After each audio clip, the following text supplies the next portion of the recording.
네, 우리가 지금 베드로전서 강해를 하고 있습니다. 지난주에는 저희가 그리스도와 그리스도인이라고 하는 그런 제목을 가지고 베드로전서 1장 13절에서 22절에 있는 그런 말씀을 이제 살펴봤습니다. 제가 요즘 베드로전후서 이제 강해를 하기 위해서 여러 사람들의 주석도 읽고 또 성경 말씀도 읽고 하면서 전체적인 것들을 이렇게 살펴보는 그와 같은 시간을 지금 가지고 있습니다. 또 하나님께서 몇 시간을 허락하셔서 여기 있는 말씀들을 이렇게 여러분에게 강해하게 할지 알 수가 없지만 말씀을 읽으면 읽을수록 이 말세를 살아가는 우리 성도들을 향해서 정말 기가 막히게 잘 맞는 그와 같은 말씀 하나님이 베드로를 통해서 우리에게 주셨구나. 이와 같은 그 마음의 감동이 있어서 말씀을 이렇게 준비하고 전하면서도 저 자신에게 먼저 은혜가 돼서 하나님께 감사를 드립니다. 1장 15절 16절 가서 보니까 오직 너희를 부르신 분께서 거룩하신 것 같이 너희도 온갖 종류의 행실에서 거룩할지니라. 기록된 바 내가 거룩하니 너희도 거룩하라 하셨느니라. 하나님께서 저와 여러분을 부르신 목적은 거룩한 성도로 이 땅에서 살아가도록 하기 위해서 하나님이 우리를 불러주셨습니다. 그래서 거룩한 성도가 되도록 하기 위해서 우리 하나님께서 자신의 유일하신 아들 예수 그리스도를 이 땅에 보내주시고 그 예수님이 십자가의 죽으심으로 말미암아 저와 여러분의 죄들을 감당하시고 저와 여러분을 구속하실 수 있는 그런 모든 은혜를 베풀어 주셨다고 여기 18절, 19절 말씀이 우리에게 이야기하고 있습니다. 너희가 알거니와 거기 가서 보니까 너희 조상들로부터 너희가 물려받은 너희의 헛된 행실에서 너희가 구속받은 것은 은이나 금같이 썩을 것들로 된 것이 아니요 오직 흠도 없고 점도 없는 그리스도의 보배로운 피로 됐다. 이렇게 성경이 지금 이야기를 하고 있습니다. 그 다음 구절 21절에 가서 보니까 이런 은혜를 받은 자로서 우리가 하나님 안에 우리의 소망을 두고 하나님 안에 우리의 믿음을 두어야 된다. 베드로가 우리에게 그렇게 권면의 말씀을 주고 있습니다. 그러면서 마지막으로 22절에 그렇기 때문에 거짓 없이 순수한 마음으로 형제들을 뜨겁게 사랑해야 된다. 제가 지난주에 그렇게 말씀을 드렸습니다. 형제들을 뜨겁게 사랑해야 된다. 그래서 제가 남편들에게 아내와 자식들을 뜨겁게 사랑해라 제가 부탁을 드렸어요. 우리 옆에 있는 형제 자매들, 지체들을 뜨겁게 사랑해라, 거짓 없이 사랑해라 그렇게 말씀을 드렸습니다. 그리고 힘 닿는 대로 저 밖에 예수님을 모르는 그와 같은 불신자들도 예수님의 사랑으로 뜨겁게 사랑해야 된다. 이렇게 제가 말씀을 드렸습니다. 저희 가서 보니까 형제라고 하는 그런 말이 나옵니다. 형제. 여러분 집안에 가시면 형제가 있고 자매가 있죠. 그렇죠? 네. 형제 자매는 다 누구에게서 나온 사람이냐 하면 한 아버지와 한 어머니에게서 나온 사람들이에요. 맞습니까? 예. 근데 우리 이 성경 말씀 안에서 형제라고 이야기할 때는 누구에게서 나오느냐 하면 예수 그리스도에게서 나온 모든 사람은 다 형제요 자매다 그렇게 이야기하고 있습니다. 저와 여러분이 이제 죽어서 부활하든지 아니면 예수님 오실 때까지 살아남아 있어서 휴고를 받든지 해서 저 천국에 올라가게 되면 그럼 우리가 사도 바울도 만나고 베드로도 만나고 마르틴 루터도 만나고 아마 요한 웨슬리도 만나고 그렇죠? 마르틴 로이드 존스 목사님도 만나고 스펄전 목사님도 만나고 다 이런 분들 만날 거예요. 우리 사도 바울 좀 가장 보기 원하는 그와 같은 분 중에 한 분인데 저보다 2000살이 많습니다. 2000살이 많아요. 2000살 아시겠죠? 그럼 뭐라 그래야 돼요? 할아버지 할아버지 할아버지 할아버지 그렇게 이 세상에서는 그렇게 불러야 되는데 제가 천국에 가서 사도 바울을 만나면 바울 형제님 그렇게 부른단 말이에요. 바울 형제님 그렇게 부를 거예요. 베드로 형제님, 왜 그래요? 예수님 때문에 태어난, 다 예수님 안에서 태어난 하나님의 자식들이에요. 거기는 할아버지가, 할머니 이런 게 없습니다. 손자, 손녀 이런 게 없어요. 예수님 안에 딱 태어나면, 그러면 누구나 예수님 안에서는 다 형제, 자매가 되는 겁니다. 여기 찬송이, 찬양이 이 조그만 아이들이 있는데, 이 아이들도 나중에 천국에 가면 저보고 목사님 그렇게 안 부르고 형제님 그렇게 부를 거예요. 거기는 뭐 목사다, 집사다 이런 거 없습니다. 예, 형제님, 자매님 이렇게 이제 부를 겁니다. 그래서 그런 의미의 지금 형제를 이야기하고 있습니다. 창세기 5장 1절 3절 가서 보니까 이것은 아담의 세대들에 대한 책이다 이렇게 하면서 구약 성경은 첫사람 아담에게서 태어난 모든 사람들 그 세대들에 대한 책이다 이렇게 이야기하면서 아담에게서 태어난 모든 사람은 죽고 하는 죽는 이야기가 계속해서 구약 성경이 기록이 되어 있고, 마태복음 1장 1절 시작이 되면서 아브라함의 자손이시여 다윗의 자손이신 예수 그리스도의 세대에 대한 책이다 해서 여기 나오는 세대는 단수로 적혀 있어요. 구약 시대에 아담에게서 나온 세대들은 복수가 되어 있고 예수님에게서 태어난 모든 사람은 한 세대뿐이 없어요. 그래서 모두가 그 안에 속하게 되면 형제 자매가 된다. 성경이 그렇게 이야기하고 있습니다. 자, 그러면 어떻게 우리 예수님의 한 세대에 들어갈 수 있는가? 어떻게 예수님의 한 세대에 들어가서 하나님의 아들, 딸이 될 수 있는가?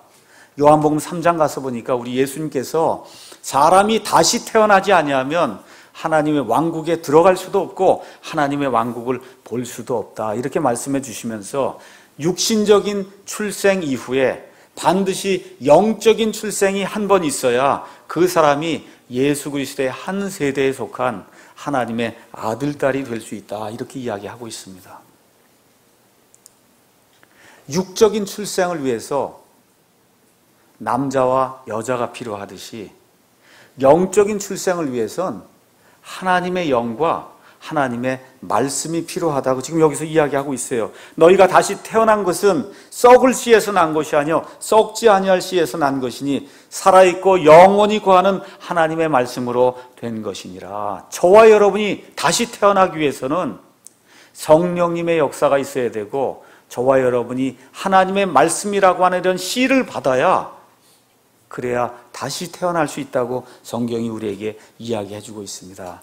요한복음 3장 6절 가서 보니까 육에서 난 것은 육이요 성령에게서 난 것은 영이다 이렇게 말씀해 주시면서 이 내용을 우리에게 이야기해 주고 있습니다. 그래서 오늘은 영원한 하나님의 말씀이라고 하는 그런 제목을 가지고 우리를 구원해서 예수 그리스도의 한 세대 안으로 넣어서 하나님의 아들, 딸로 삼아주는 이 하나님의 말씀, 이 하나님의 말씀이 구체적으로 어떤 것이고 이 말씀의 속성이 무엇인가를 여기 베드로전서 1장 23절에서 25절에 있는 말씀을 가지고 여러분에게 강해를 하도록 하겠습니다.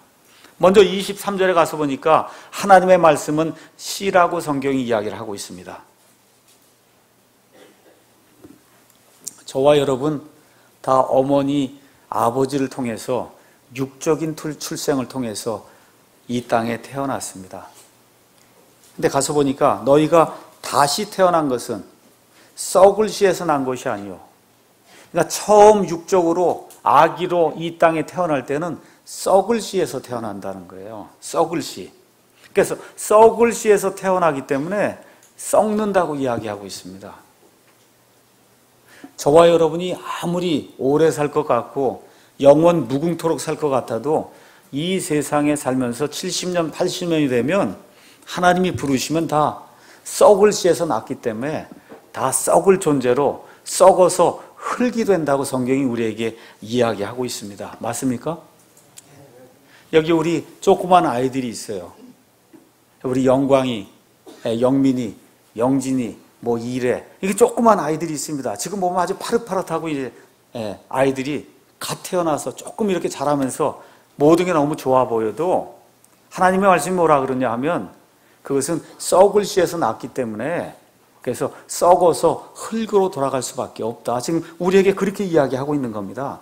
우리 아들, 딸들이 아무리 지금 보기 좋아도 다 뭐라 그래요? 다 죽는다고 이야기해요. 썩는다고 이야기합니다. 우리 인류의 역사를 한번 살펴보세요. 인류의 역사. 영웅 호골이 지금 다 어디가 있어요? 다 썩어서 무덤 속에 들어가 있거든요. 바빌론 왕국이다, 메데 페르시아 왕국이다, 그리스 왕국이다, 로마 제국이다, 징기스칸의 무슨 왕국이다, 중국의 무슨 당나라, 송나라, 뭐 많은 그런 왕국들이 있지만 지금 다 어디 갔어요? 다 썩어서 다 없어지고 말았습니다. 심지어 하나님께서 세워주신 지역교회도 대부분 다 썩어서 없어지고 말았어요. 이 반석 위에 내가 내 교회를 세우리니 지옥의 문들이 그것을 이기지 못하리라. 우리 예수님 말씀해 주신 그 교회는 이 땅에 있는 이러한 썩을 사람들, 이 사람들이 만드는 어떤 건물도 아니고 사람들이 다시 거듭나서 이 지역교회를 형성한다 하더라도 그 지역교회가 하나님의 뜻대로 제대로 행하지 않으면 썩어서 없어질 수밖에 없다고 성경이 우리에게 이야기하고 있습니다. 우리 사랑침례교회가 6년 전에 채 10명이 안 되는 그런 사람들 가지고 시작을 해서 지금 450명 정도 모이는 그런 교회가 됐다고 자랑할 필요가 하나도 없어요. 왜 그래요? 하나님의 뜻대로 제대로 하지 못하면 요한계시록에 나온 그 7교회를 한번 가서 보세요. 에베소 교회, 심지어 필라델피아 교회도 제가 터키 그 소아시아 지방에 가서 보니까 돌덩어리 몇 개만 남아있는 겁니다. 사람들이 하나님의 뜻대로 제대로 하지 않을 때는 사람이 만들어 놓은 심지어 이런 지역교회 이것조차도 하나님이 원치 않으시면 역사 속에서 다 썩을 것으로 문드러지고 만다. 성경이 지금 그렇게 이야기하고 있습니다. 그러면서 저와 여러분이 하나님의 아들, 딸로, 그래서 예수 그리스도의 한 세대 안으로 태어나서 형제 자매가 되는 것은 이런 썩을 씨에서 다시 나는 것이 아니고 썩지 않는 씨에서 난다고 지금 성경 말씀이 우리에게 이야기하고 있습니다. 여기 많은 분들이 지금 앉아 있습니다. 여러분, 다시 태어나셨습니까? 다시 태어나셨어요? 다시 태어난 게 무엇을 의미하는지 다른 사람들에게 이야기할 수 있습니까? 지금 이 시간 죽어도 하나님 옆에 하늘나라에 내 자리가 한 자리 마련되어 있다. 여러분 그 확신 가지고 계십니까? 네. 오직 다시 태어난 사람만 내 자리가 하나님 옆에 왕좌 옆에 한 자리 마련되어 있다는 그 사실을 마음속으로 확신할 수 있어요. 근데 성경이 뭐라고 이야기하느냐? 어떻게 다시 태어난다고 이야기합니까? 말씀으로 다시 태어난다고 이야기합니다. 말씀의 씨로 다시 태어난다고 23절이 우리에게 이야기하고 있습니다. 너희가 다시 태어난 것은 썩을 씨에서 난 것이 아니요 썩지 아니할 씨에서 난 것이니 살아있고 영원히 거하는 하나님의 말씀으로 된 것이니라. 믿습니까 여러분? 예. 여기에 말씀은 성육신 하신 예수 그리스도라고 하는 그 말씀을 이야기하는 게 아니에요.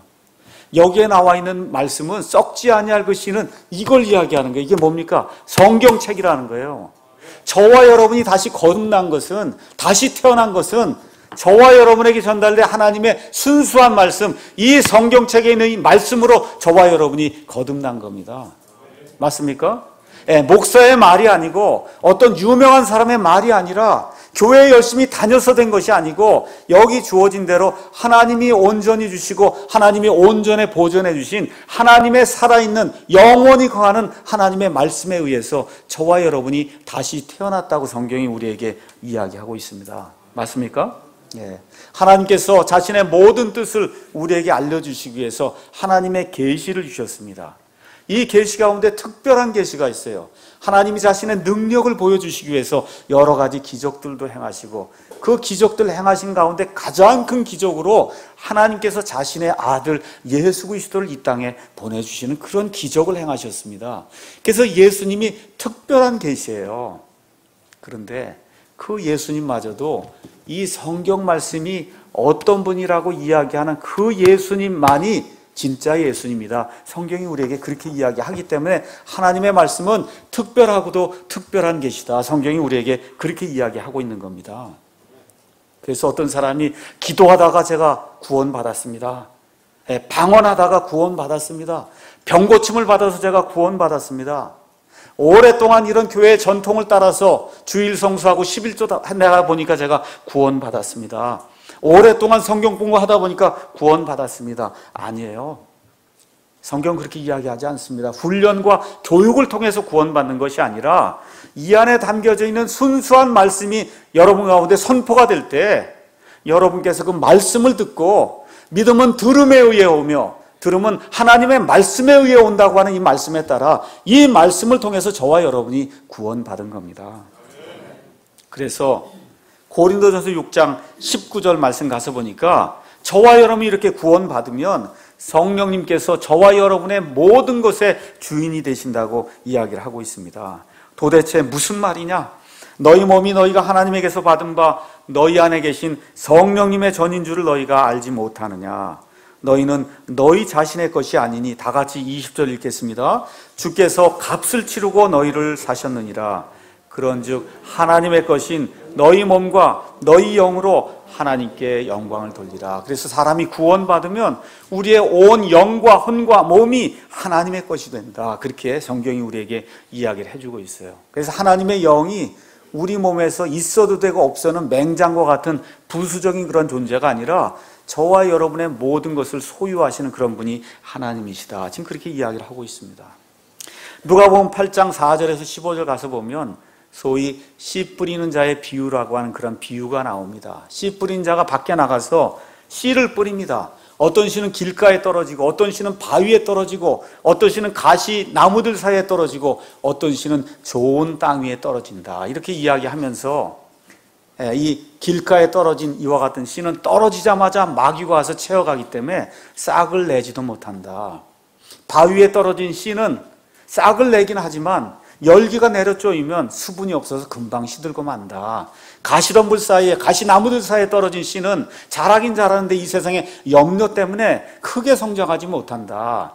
좋은 이 밭에 떨어진 그와 같은 씨는 100배의 열매를 거둔다고 하는 그와 같은 말씀을 우리 예수님께서 주시면서 이 씨가 곧 하나님의 말씀이라고 직접 설명을 해 주십니다.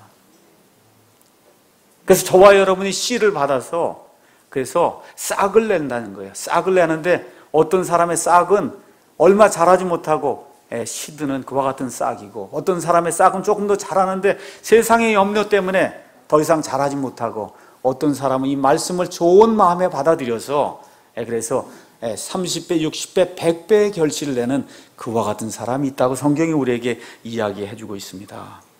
여기 베드로전서 1장 18절에서 19절 너희가 알거니와 너희 조상들로부터 너희가 물려받은 너희의 헛된 행실에서 너희가 구속받은 것은 은이나 금같이 썩을 것들로 된 것이 아니요 오직 흠도 없고 점도 없는 어린 양의 피 같은 그리스도의 보배로운 피로 된 것이니라. 어떻게 여러분 아십니까? 여러분 어떻게 아세요? 성경이 있기 때문에 아시죠? 맞습니까? 성경이 있기 때문에 아는 겁니다. 성경에 나와 있는 모든 진리, 하나님의 말씀이 지금 보존이 돼서 우리 손에 있기 때문에 저와 여러분이 알 수 있는 거예요. 그래서 성경의 예수님만이 유일한 구원자시요 유일한 주님이 되어야 됩니다. 그래서 성경에 가서 보시면 다른 예수가 있고 다른 복음이 있고 다른 영이 있다고 성경이 우리에게 이야기를 하고 있는 겁니다. 이단이 뭘 하는 거냐? 성경 말씀에 따라 믿지 않는 게 이단이에요. 천주교 가서 물어보세요. 다 예수님 믿는다 그럽니다. 여호와의 증인 예수님 믿는다 그래요. 신천지 가서 물어보세요. 다 예수님 믿는다 그럽니다. 안상홍 하나님의 교회 가서 물어보세요. 다 예수님 믿는다 그래요. 심지어 통일교도 예수님 믿는다 그럽니다. 심지어 이슬람교도 예수님이 대언자 중에 하나라고 그렇게 믿습니다. 다 예수님을 믿는다고 하는데 왜 우리가 이단이라고 이야기하느냐? 이 성경에 나와 있는 예수님을 믿지 않기 때문에 우리가 이단이라고 하는 거예요. 그래서 이 성경에 있는 그 예수님의 말씀이 우리에게 들어올 때 저와 여러분을 다시 태어나게 해서 예수님의 한 세대에 속하게 한다고 성경이 우리에게 이야기하는 겁니다. 우리는 어떻게 한번 잠깐 살펴봐야 되겠습니다. 한국 교회의 실정을 여러분 한번 생각해 보세요. 과연 우리 한국 교회는, 한국의 목사님들은 성경의 예수님을 믿고 있는가?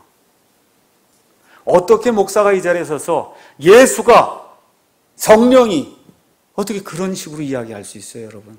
부처도 부처님이라 그러는데. 그렇잖아요? 어떻게 성경을 읽으면서 예수가 가라사대 이렇게 할 수가 있어요? 어떻게 예수가가 나와, 입에서? 예수가, 성령이. 있을 수 없는 일이죠. 예수님이, 성령님께서, 그렇죠? 이렇게 나와야 돼. 하나님께서 이렇게 이야기를 해야지. 어떻게 이 강단에서 말씀을 선포하는데 예수, 성령, 이와 같은 반말이 나와요. 있을 수 없는 일입니다. 그래서 저와 여러분을 구원하시는 성경에 있는 창조자 하나님, 성경에 있는 구속자 하나님, 성경에 있는 구원자 하나님, 성경에 있는 재림자 하나님, 그리고 맨 마지막에 저와 여러분을 심판하시는 그분도 성경에 있는 심판자 하나님, 바로 그분을 제대로 알게 될 때 저와 여러분이 다시 태어난다고 성경이 우리에게 이야기하고 있습니다. 자, 둘째 가서 보니까 23절에 또 뭐라고 되어 있냐 하면 너희가 다시 태어난 것은 썩을 씨에서 난 것이 아니요 썩지 아니할 씨에서 난 것이니 살아있고 영원히 거하는 말씀으로 된 것이다. 하나님의 말씀은 살아있다고 이야기합니다. 하나님의 말씀은 살아있다. 디모데후서 3장 16절 가서 보니까 모든 성경 기록은 하나님의 영감으로 주신 것으로 교리와 책망과 바로잡음과 의로 교육하기에 유익하다. 이렇게 기록이 되어 있어요.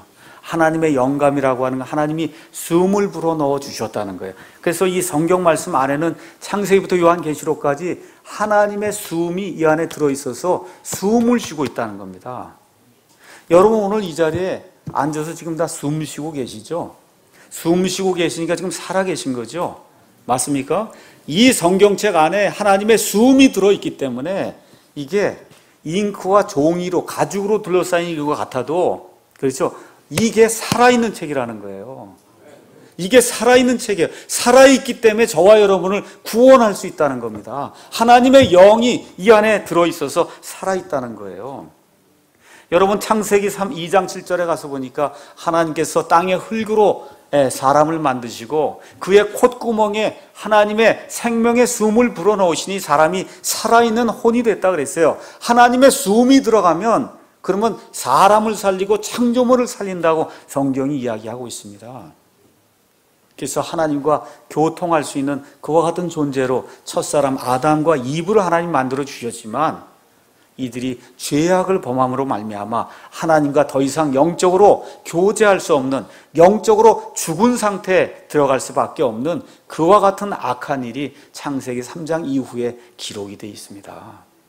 그래서 성경 말씀 안에 들어있는 그 하나님의 영이 이 죽어서 기능을 발휘할 수 없는 그 사람의 영을 탁 치게 될 때 말씀이 살아있기 때문에 하나님의 영이 그 안에 존재하기 때문에 그 사람을 살려낸다고 성경이 우리에게 이야기하고 있는 겁니다. 히브리서 4장 12절에 하나님의 말씀은 살아있고 권능이 있어서 영과 혼과 관절과 골수를 쪼개기도 하고 그래서 맨 마지막에 저와 여러분이 하나님의 심판상 앞에 설 때 우리 마음의 생각과 의도를 하나님의 말씀이 분별한다고 성경이 우리에게 이야기하고 있는 겁니다. 하나님의 말씀이 살아있기 때문에 사도 바울이 로마의 감옥에 갇혀서 디모데 후서를 기록하면서 내가 마치 악을 행하는 자처럼 지금 결박되어서 로마의 감옥에 갇혀 있지만 하나님의 말씀은 결코 매이지 아니하느니라. 사람은 지금 매여서 감옥에 갇혀서 꼼짝하지 못하지만 사도 바울이 전달하고 전파하고 기록해 놓았던 그 하나님의 말씀은 매이지 않고 사람들을 구원하면서 온 세계를 한 바퀴 돌고 지금 한국계까지 들어와서 저와 여러분을 살려낸 겁니다. 믿습니까 여러분? 왜 그래요? 하나님의 말씀이 살아있기 때문에 그렇다. 성경이 우리에게 이야기하고 있는 겁니다. 그래서 이 성경 기록들 안에 들어있는 그 영이 바로 하나님의 영입니다. 그래서 성경을 읽기만 하면 하나님께서 우리에게 주시는 메시지를 누구라도 발견할 수 있다고 성경이 이야기하고 있습니다. 불신자의 경우 가서 한번 이런 말씀을 한번 읽어보죠. 로마서 1장에 있는 말씀을 불신자가 이제 접하는 겁니다. 로마서 1장 29절 그들은 곧 모든 불의와 음행과 사악함과 탐욕과 악의로 가득하며 시기와 음행과 살인과 논쟁과 속임수와 적개심으로 가득하고 수근수근하는 자요, 뒤에서 헐뜯는 자요, 하나님을 미워하는 자요, 업신여기는 자요, 교만한 자요, 자랑하는 자요, 악한 일들을 꾸미는 자요, 부모에게 불순종하는 자요, 지각이 없는 자요, 언약을 어기는 자요, 본성에 애정이 없는 자요, 화해하기 어려운 자요, 긍휼이 없는 자다. 이런 성경 말씀을 읽을 때 나에게 하는 말이구나. 그래서 하나님이 또 무엇라고 말씀하시느냐? 32절에 그들이 이런 일들을 행하는 자들은 죽어야 마땅하다는 하나님의 심판을 알고도 같은 일들을 행할 뿐 아니라 그런 일들 행하는 자들을 기뻐하느니라. 이런 말씀을 읽을 때 아이고 안 되겠구나 하고 회개하고 돌이키는 역사가 하나님의 말씀을 읽을 때 나타난다, 그 얘기입니다. 우리 신자의 경우, 우리 신자도 죄를 지으면 내가 죄를 지었다고 하나님의 말씀이 우리에게 확증을 해주는 겁니다. 지난주에 제가 설교 말씀을 드리면서 골로새서 3장 19절 너희 아내를 사랑하고 모질게 대하지 말라, 제가 그 말씀을 드렸어요. 너희 아내를 사랑하고 아내를 모질게 대하지 말라. 여기 나와 있는 너희는 구원받은 사람입니다. 이 말씀을 듣고 외국에 있는 한 분이 이 말씀을 듣고 내가 지금까지 아내에게 모질게 대했구나 하고 회개하고 돌이켰다는 그런 소식이 이번 주에 돌아왔거든요. 이게 하나님 말씀이 하는 거예요. 이게 하나님 말씀이 하는 겁니다. 제가 하는 것이 아니라 이거 제 말이 아니에요. 내 아내를 사랑하고 모질게 대하지 말라, 하나님의 말씀이거든요. 그 말씀을 들을 때 하나님의 영께서 그의 영을 부드럽게 하니까 어떤 일이 생겨요. 안 되겠구나, 내가 지금까지 잘못했구나 하고 돌이키는 그런 역사가 있다고 오늘 아침에 제가 메시지를 받았어요. 시편 19편 7절에 14절 가서 보니까 하나님의 말씀은 혼을 회심시킨다고 이야기합니다. 사람을 지혜롭게 한다고 합니다. 마음을 기쁘게 한다고 합니다. 우리의 눈을 밝게 한다고 합니다. 진실하고 의롭기 때문에, 그래서 다윗이 뭐라고 얘기하냐면 금보다 더 말씀을 사랑하고 꿀보다 더 말씀을 사랑하고 더 달게 여겨야 된다. 다윗이 시편 19편에서 우리에게 이야기하고 있어요. 하나님의 말씀의 효능이 이렇기 때문에 우리가 읽어야 한다는 겁니다. 살아있기 때문에 읽어야 된다는 거예요. 들어야 된다는 겁니다. 제 딸이 어저께 조그만 카톡 메시지를 보내왔는데 오늘 말씀하고 어찌나 그렇게 잘 맞는지 너무 좋아서 제가 여러분에게 소개를 하겠습니다. 미국은 지난 한 6,000년간의 그 인류 역사 속에서 성경을 기초로 사람들이 만든 첫 번째 국가입니다. 구약시대에 이스라엘 백성 제외하고 신약시대로 들어와서 지금까지 많은 국가들이 있었지만 미국은 하나님의 은혜로 신앙의 자유를 찾아 떠났던 그와 같은 신앙의 조상들이 하나님 말씀대로 한번 살아봐야 되는 그런 취지를 가지고, 그리고 헌법에 하나님의 말씀을 담아서 나라를 세운 그런 나라예요. 이 나라가 지난 한 250년 정도 지나면서 어느 정도로 타락했느냐. 우리는 하늘은 스스로 돕는 자를 돕는다, 그렇게 하는 격언 속담이 있죠. 미국 사람은 그거를 하나님은 스스로 돕는 자를 돕는다, 하늘이라고 얘기하지 않고 원래가 하나님으로 돼 있어요. 그런데 미국 사람들의 80%가 이 말씀이 성경 말씀이라고 생각한다는 거예요. 여러분, 어느 정도 타락했느냐 하면 하나님은 스스로 돕는 자를 돕는다가 성경 말씀이다. 어느 정도로 성경은 아니냐? 소돔과 고모라는 남편과 아내의 이름이다. 이렇게 설교를 하고 나면 소돔과 고모라가 악하다 그러면 남편과 아내가 악한가 보다, 이렇게 이해한다는 거예요. 산상수훈은 빌리그레함이 가르친 훌륭한 말씀이다. 그렇게 이해한다는 겁니다. 그러면서 사람의 가장 큰 임무는 가정을 돌보는 거다, 그 성경이 얘기한다, 그렇게 이해한다는 거예요. 이 정도로 미국이라고 하는 나라가 저렇게 타락을 하니까 하나님이 전체 나라가 타락하고 부를 잃도록 지금 저렇게 만들고 계시거든요. 목사들의 설교가 부족하고 부실하고 심지어 성경 읽는 그런 신자들이 계속해서 줄어들기 때문에 이와 같은 안타까운 일이 생기는 거예요. 소돔과 고모라를 남편과 아내로 이해하는 사람이 이 정도가 된다면 무슨 설교를 하겠어요. 올해 시작이 되면서 성경을 한번 일독합시다 하고, 그래서 제가 계속해서 매주 문자를 보내주고 있습니다. 어떤 형제님이 얼마 전에 문자를 보내면서, 목사님 제가 올해는 한번 일독을 꼭 해보려고 작심을 하고 문자를 기다리고 있습니다. 그래서 읽고 계신다는 거예요. 뭐 많이 읽었다 그래서 뭐가 더 나아지고 안 나아지고 뭐 그렇게 우리가 판단할 수는 없지만, 그래도 우리 온 교회가 성경 말씀을 좀 읽어야 되겠다고 한 영을 가지고 이렇게 이게 나가는 거 얼마나 좋은 일이에요. 소돔과 고모라 나오는데 남편과 아내다 이 정도 나오면 이거 얼마나 곤란한 얘기입니까 이게. 그렇죠? 하나님을 스스로 돕는 자가 창세기 1장 뭐 몇 절에 이런 얘기로 나오면 어떻게 설교하겠어요. 그렇지 않습니까? 그래서 하나님의 말씀이 살아있어서 저와 여러분을 구원하기도 하고 그 이후에 저와 여러분을 성장하기도 하기 때문에 하나님의 말씀을 저와 여러분이 늘 명심을 하고 읽어야 됩니다. 읽어야 사요. 읽어야 살아요. 빼야 산다 그런 구호제가 얘기했죠. 살 빼는 것도 중요한데 많이 성경을 읽어야 그래 저와 여러분이 살 수 있어요. 구원받지 못한 사람은 성경을 읽어야 구원받을 수 있습니다. 구원받은 이후에도 성화된 삶을 살기 위해서는 이 성경 말씀을 읽어야, 성경 말씀을 들어야, 그래야 저와 여러분이 거룩한 자로서 하나님을 기쁘게 하는 그런 사람이 될 수 있다. 성경이 그렇게 이야기하는 겁니다. 거기 가서 또 23절 끝에 가서 보니까 영원히 거하는 하나님의 말씀이다. 그래서 하나님의 말씀은 영원히 거한다는 겁니다. 25절 가서 보니까 오직 주의 말씀은 영원토록 지속이 된다는 거예요. 영원토록 지속이 된다.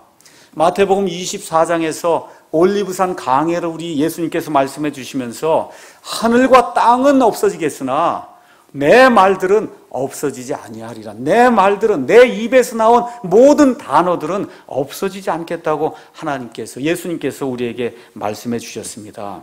베드로서 3장 10절에 가서 보니까 주의 날이 밤에 도둑같이 오리니 그 날에는 하늘들이 큰 소리와 함께 사라지고 원소들이, 우리가 지금 여기 가지고 있는 뭐 쇠도 있고 뭐 은도 있고 여러 가지 그런 원소도 있어요. 산소도 있고 이런 모든 원소들이 뜨거운 열에 녹으며 땅과 그 안에 있는 일들도 불태워지리라. 이렇게 이야기하고 있습니다. 그럼에도 불구하고 뭐는 남아있다고요? 하나님의 말씀은 남아있다는 거예요.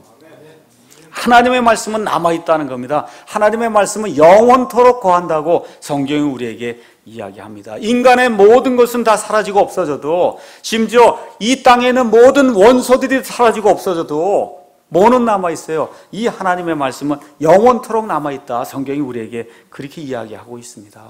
24절 25절 모든 육체는 풀과 같고 사람의 모든 영광은 풀의 꽃과 같으니라. 풀은 마르고 그곳에 꽃은 떨어지되 오직 주의 말씀은 영원토록 지속되나니 복음으로 너에게 선포된 말씀이 곧 이 말씀이니라. 여기 24절 25절은 이사야서 40장 6절에서 8절을 베드로가 인용한 겁니다. 제가 읽어보겠습니다. 그 소리가 이르되 외치라 하니 그가 이르기를 내가 무엇이라 외치리이까 하매, 뭐라고 외치라 그래요? 모든 육체는 풀이요. 저와 여러분 다 육체를 가지고 살죠. 모든 육체, 저와 여러분은 풀에 지나지 않는다는 거예요. 고양이도 풀에 지나지 않고 사자도 풀에 지나지 않고 저 바다에 있는 고래도 풀에 지나지 않는다는 거예요. 육체의 모든 아름다움은 들의 꽃과 같으니라. 아무리 절세 미인이라 해도 풀의 꽃과 같다는 겁니다. 7절 가서 보니까 참으로 백성은 풀이로다. 이스라엘 백성은 풀에 지나지 않는다는 거예요. 이스라엘 백성뿐만 아니라 저와 여러분, 여기 사랑 침맥에 나와 있는 저와 여러분 성경은 풀이라고 이야기합니다. 저 밖에 있는 모든 사람들 다 풀이라고 성경이 이야기합니다. 그러면서 풀은 마르고 꽃은 시드나, 사람은 마르고 꽃은 시드나, 사람이 가지고 있는 모든 영광은 시들지만 우리 하나님의 말씀은 영원토록 서리라 하고 외치라고 하나님의 말씀이 우리에게 이야기하고 있습니다. 모든 사람은 풀과 같다는 거예요. 성경에 가서 보시면 바빌론 제국이 나옵니다. 이 느부갓네살이라는 왕이 하나님의 그와 같은 은혜를 힘입고, 그래서 여러분 행인가든이라고 이 위에 정원을 만들었는데 공중에 정원을 만들어 놓은 거예요. 세계 7대 불가사의 중에 하나가 되는데 지금도 만들 수 어떻게 공중에다 정원을 만들 수 있을까? 이런 정원을 만들고 부귀영화를 누리던 그런 왕이 있었어요. 근데 그 부귀영화가 지금 있어요, 없어요? 다 사라지고 하나도 남아있지 않습니다. 어디 있는지도 몰라요, 지금. 그 사람이 만들어 놓았던 그와 같은 일들이. 그 이후에 알렉산더가 나와서 온 세상을 통일했어요. 알렉산더가 다 어떻게 됐어요? 사라지고 없어졌어요. 그 이후에 카이사르가 나왔습니다. 예수님 당시에 헤롯이라고 하는 유명한 대왕이 있었어요. 중국에 진시황이 있었습니다. 몽고에 징기스칸이 있었어요. 신학자 중에 가장 유명한 신학자라고 하는 어거스틴이 있어요. 다 어떻게 돼서 다 사라지고 없어졌습니다. 교황들이 온 세상을 호령하던 그런 때가 있었습니다. 다 사라지고 하나도 남지 않았어요.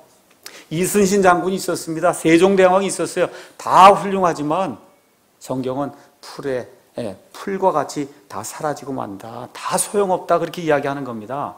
그렇게 이야기하면서 사람의 영광은 풀의 꽃과 같다. 그렇게 이야기하고 있습니다. 2001년도인가 여러분 9.11 사태가 생기면서 이 세상에서 가장 크다고 하는 세계 무역 센터 쌍둥이 빌딩이 비행기 폭격을 맞고 쓰러져 내리는 거 여러분 보셨죠? 하나님 보시기에 그렇다는 거예요. 사람이 만들어 놓은 그런 영광스러운 일이 다 그와 같이 풀의 꽃과 같이 사라진다는 겁니다. 에펠탑이 아무리 크고 사람이 만든 그런 인간이 만든 건축물 중에 만리장성이 달에서까지 보일 정도로 크다 해도 63빌딩이 아무리 높다 해도 그 모든 영광은 풀의 꽃과 같이 사라진다는 겁니다. 시편 2편에 가니까 우리 하나님께서 그 말씀을 이렇게 기록해 놓으셨어요. 시편 2편은 메시아 시편입니다. 메시아 시편. 하나님을 대적하는 이교도들이 이 이스라엘 백성과 함께 헛된 일들을 꾸밀 때 하나님께서 하시는 말씀이 그 안에 기록이 되어 있습니다. 2절 가서 보니까 땅의 왕들이 스스로 나서며 치리자들이 함께 의논하여 주와 그분의 기름 부은 자 예수 그리스도를 대적하며 이르기를 그들이 결박한 것을 우리가 끊고 그들이 묶은 줄을 우리에게서 내던지자 하는도다. 4절 읽겠습니다. 하늘들에 앉으신 분께서 웃으시며 주께서 그들을 비웃으시리로다. 지금부터 약 4,000년 전에 또 세계 7대 불가사의 중에 하나인 피라미드라고 하는 것을 이집트 사람들이 만들었습니다. 아브라함이 자기 아내 사레와 함께 이집트로 기근이 생겨서 내려갔을 때 엄청난 규모의 피라미드가 있는 걸 봤단 말이에요. 놀랐구나. 어떻게 사람이 저런 걸 만들 수 있을까? 이교도들이 그걸 만들어 놓고 태양신을 섬기고 이방신을 섬긴 그런 일을 하며 하나님을 대적할 때 거기 가서 보니까 뭐라고 하세요? 하늘들에 앉으신 분께서 웃으시며 주께서 그들을 비웃으시리로다. 하나님이 저 셋째 하늘에서 이 지구를 보면 우리가 지금 여기 있는 먼지 하나만 하다는 게 지구가 먼지보다도 작아요. 사람은 그 안에 들어있으니 먼지보다도 작은 존재가 아닙니까? 이런 사람들이 해놓는 그런 일이 어떤 일이냐? 사람의 모든 영광은 풀의 꽃과 같이 사라진다. 그렇게 이야기하고 있는 겁니다. 사람의 업적을 자랑하지 말라는 거죠. 그래서 우리 예수님께서 마태복음에 이렇게 말씀을 해주고 있습니다. 마태복음 6장 28절에서 29절 가서 보니까 너희가 어찌하여 옷을 위해 염려하느냐? 들의 백합들이 어떻게 자라는지 깊이 생각해보라. 그것들은 수고도 아니하고 길쌈도 아니하느니라. 그러나 내가 너희에게 이르노니 자기의 모든 영광 중에 있던 솔로몬도 이것들 중 하나와 같이 차례없지 못하였느니라. 솔로몬이 부귀영화를 누리고 엄청난 상하궁을 짓고 많은 그가 마신 모든 그릇은 금으로 됐다 그랬어요. 그 예루살렘에서 은을 찾기가 어려웠다 할 정도로 부귀영화를 누렸지만 그가 누린 부귀영화 영광이 하나님이 만들어 놓은 백합보다 못하다고 성경이 우리에게 이야기하고 있습니다. 스승의 날에 어떤 학생이 제게 조그만 꽃바구니를 하나 가져다 줬습니다. 그 꽃바구니 안에 백합이 들어있는데 얼마나 하얀 게 예쁜지 알 수가 없어요. 이걸 좀 내가 오래 좀 가게 해야 되겠다 해서 물을 열심히 주고 하는데 열흘이 안 가니까 다 노랗게, 다 노랗게 변해버렸어요. 노랗게. 다 썩어 없어졌어요. 물을 아무리 줘도 소용이 없더라고요. 성경이 얘기하는 거예요. 사람이 만든 모든 영광은 풀의 꽃과 같다. 이 백합 하나님의 영광을 드러내는 거거든요. 그렇죠? 그래서 들의 이런 꽃만도 못하다는 거예요. 솔로몬이 그렇게 차려입었어도 어떻게 그 백합의 영광과 같이 그런 영광을 낼 수가 있어요. 저희 집에 우리 딸이 맡긴 고양이를 저희가 지금 키우고 있는데 고양이를 한번 가서 보세요. 얼마나 예쁜가. 야, 진짜 어떻게 이렇게 만들 수, 이게 하나님의 영광이거든요. 금붕어 한번 가서 보세요. 어떻게 저렇게 만들 수 있을까? 예. 수족관 가서 한번 상어 한번 이렇게 보세요. 어떻게 저렇게 만들 수 있을까? 그게 하나님의 영광이거든요. 사람이 만들어 놓은 거는 그런 것과도 잽이 안 된다는 거예요. 예. 들에 있는 풀에 꽃과 같이 그런 게 다 사라진다. 예. 열흘을 못 간다는 겁니다. 그래서 다윗이 시편 103편 15절 16절에서 이렇게 기록하고 있습니다. 사람으로 말하건대 그의 날들은 풀과 같으며 그가 번영하는 것은 들의 꽃과 같도다. 바람이 그것의 위를 지나가면 그것이 없어지나니 그것이 있던 자리도 다시는 그것을 알지 못하는도다. 이게 사람이라는 거예요. 그래서 사람도 풀처럼 어느 시점에 이 땅에 들어왔다가 잠시 영광을 보이고 그리고 사라진다는 겁니다. 사라진다는 거예요. 우리 여기 피얼 선교사님 여기 계신가요? 네. 우리 피얼 선교사님 한번 보세요. 그 피얼 선교사님도 5살, 6살 때 그 천진난만하게 피부가 깨끗하게 그렇게 지내던 때가 있었어요. 20살 때 이렇게 힘을 내고 60, 70이 돼서도 탁구를 치고 그렇게 열심히 영광을 드러내는 그런 때가 있었거든요. 근데 어떻게 돼요? 하나님 부르실 때가 되니까 쇠하고 노쇠해지고 늙고 이렇게 병든 상태로 바뀌어 나간다는 겁니다. 이게 우리 사람이라는 거예요. 이게 사람이다. 그렇기 때문에 저와 여러분이 지혜롭다고 하면 영혼을 어디서 보내야 될지 그거에 신경을 써야 된다는 거예요. 주를 두려워하는 것이 지혜의 시작이다. 하나님을 두려워하는 것이 지혜의 시작이에요. 저와 여러분을 만드신 하나님이 계신다고 하는 그 사실을 저와 여러분이 깨달아 아는 것, 그게 지혜의 시작이다. 그걸 어떻게 깨달아 아느냐? 영원히 거하는 하나님의 말씀을 통해서 알 수 있다는 겁니다. 영원토록 거하는 하나님의 말씀을 통해서 하나님이 계시고 저와 여러분이 하나님에 의해서 창조된 자들로 타락한 죄인이라고 하는 그런 사실을 하나님의 말씀을 통해서 영원토록 거하는 그 하나님의 말씀을 통해서 우리가 알 수 있다는 거죠. 유일한 구원자가 오직 예수님뿐이 없다. 어떻게 할 수 있어요? 영원토록 거하는 하나님의 말씀을 통해서만 알 수 있는 겁니다. 예수님께서 우리의 대신 속죄 희생물이 되셔서 단 한 번의 영원 무궁토록 단번 속죄 희생을 드렸다. 어떻게 할 수 있어요? 영원토록 거하는 하나님의 말씀을 통해서 알 수 있다고 성경이 우리에게 이야기하고 있는 겁니다. 그런데 이 성경을 하나님께서 주시고는 보존을 해주시지 않으면 저와 여러분에게 아무 소용이 없는 거예요.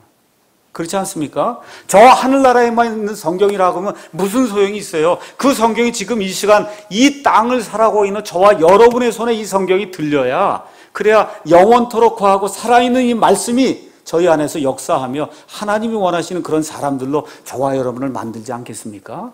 네. 시편 12편 6절 7절에 주의 말씀들은 순수한 말씀들이니 흑도가니에서 정제하여 7번 순수하게 만든 은 같도다. 오 주여, 주께서 그것들을 지키시며 주께서 그것들을 이 세대로부터 영원토록 보존하시리이다.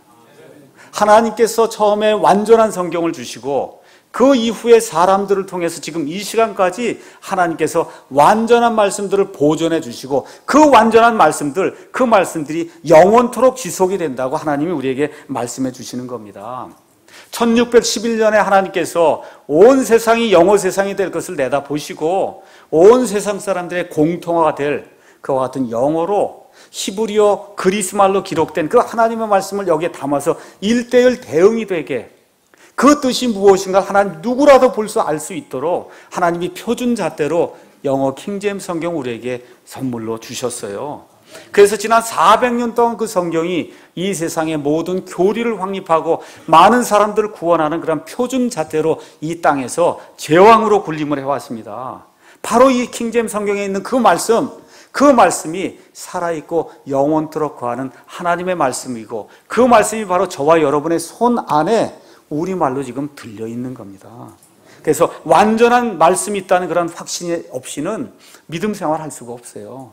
어떻게 목사가 이 자리에 서서 성경이 완전하지 않은데 완전한 하나님의 말씀을 대언할 수 있겠습니까? 결론의 말씀 드리겠습니다. 여러분 옆에 있는 분들 이렇게 한번 살펴보세요. 이분들 형제 자매 맞습니까? 네, 형제 자매 맞아요? 남편과 아내 맞습니다. 그런데 예수님 보시기에 형제 자매냐고요? 맞습니까? 어떻게 형제 자매가 돼요? 예수님의 한 세대 안으로 들어와야 형제 자매가 되는 거예요.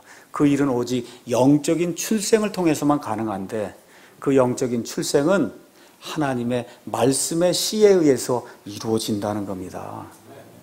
이 말씀은 살아있는 말씀이요, 저와 여러분을 바꿀 수 있는 말씀이요, 또 이 말씀은 영원 무궁토록 지속이 되는 하나님의 온전한 말씀이라고 성경이 우리에게 이야기하고 있습니다.